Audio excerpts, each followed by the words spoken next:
দুই জেলায় জোড়া খুন। ভাঙড়ে তৃণমূল নেতার খুনের পর 24 ঘন্টা কাটতে না কাটতেই মালদায় তৃণমূল কর্মী খুন হলেন।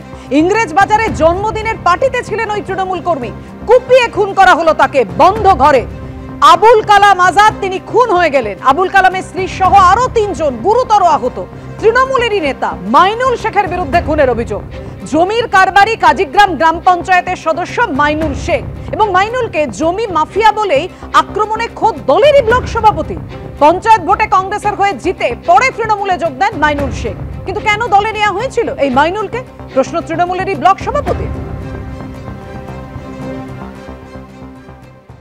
শুনলাম নাকি মাইনুল লোকজন দিয়ে মারধর করছে। কে মাইনুল? ওই লক্ষ্মীপুরের মাইনুল। কি করে? ল্যান্ডের ব্যবসা। আর কি করে এমনি পলিটিক্যাল? ও মনে হয় পঞ্চায়েত সমিতির মেম্বার আছে। হ্যাঁ, তারপর কি শুনলেন? কংগ্রেসের পঞ্চায়েত সমিতির মেম্বার আছে, কংগ্রেস করে পাশে। তো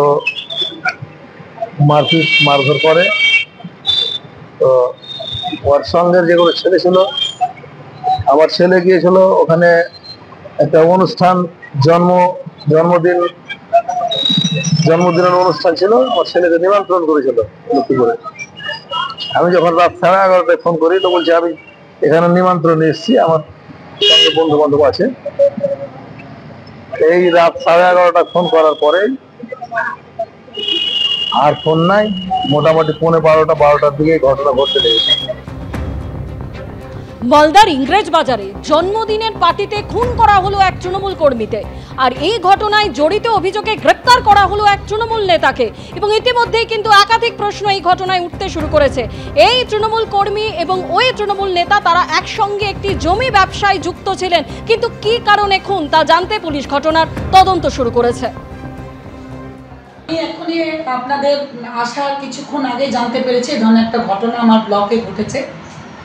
আমি যখন 2023-এ ভোট করি, ওকে আমি টিকিট দিইনি। ও আমাদের দল থেকে পঞ্চায়েত সমিতি নির্বাচিত হয়েছিল 2018-তে, কিন্তু ওর নামে অনেক কমপ্লেন ছিল এবং ও জমির মাফিয়া, ও খুবই বাজে ছেলে। ওই জন্য আমি ওকে সাইড করেছিলাম, টিকিট দিইনি।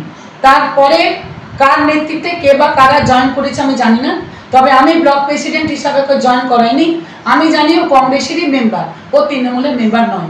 মাইনুল শেখ আগে তৃণমূল ছিলেন, পরে তিনি চলে যান কংগ্রেসে। দলীয়ভাবে তাকে কংগ্রেসের জন্য অ্যাপ্লিকেশন করেছিল যে আমি কংগ্রেস ছেড়ে তৃণমূলে আসতে চাই। সে দরখাস্ত দিয়েছিল জেলা পার্টির কাছে। জেলা পার্টি সে দরখাস্ত গ্রহণ করে লোকাল বডিজ যারা ছিলেন তাদের সাথে আলোচনা সাপেক্ষে, ব্লকের সাথে আলোচনা সাপেক্ষে তাকে দলে নেওয়া হয়েছিল। এখন দলে অসংখ্য মানুষের বাস, সমস্ত মানুষের মনের ভিতরে একটা জেলা পার্টি ঢুকে থাকতে পারে না। তৃণমূলকে মারছে, এটা শুরু হয়েছে হাওড়ার তপন দত্ত থেকে।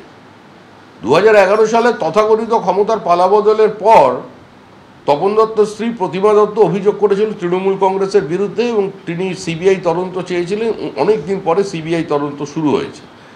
আমরা প্রথম থেকেই বলছি, তৃণমূলের হাত থেকে তৃণমূলকে বাঁচানোর জন্য, তৃণমূল কংগ্রেস কর্মীদের প্রাণ বাঁচানোর জন্য এই সরকারটা যাওয়ার প্রয়োজন আছে। আজকেও ভাঙড়ে যে কুপিয়ে খুন হয়েছে সেটা তৃণমূলকে মেরেছে। আর এখানেই অনেকে মনে করিয়ে দিচ্ছেন যে এই প্রথম তৃণমূল কর্মী খুন হলেন মালদা, এমনটা নয়। 2রা জানুয়ারি ইংরেজ বাজার জেলা সহ সভাপতি দুলাল সরকারকে খুন করা হয়। তৃণমূল বিধায়কের বাড়ির সামনেই শুটআউটের ঘটনা ঘটে। 14ই জানুয়ারি কালিয়াচক তৃণমূল কর্মী খুন। 13ই মার্চ ভুতনি জমি বিবাদে সংঘর্ষ, পঞ্চায়েত সচিবকে কুপিয়ে খুন করা হয়।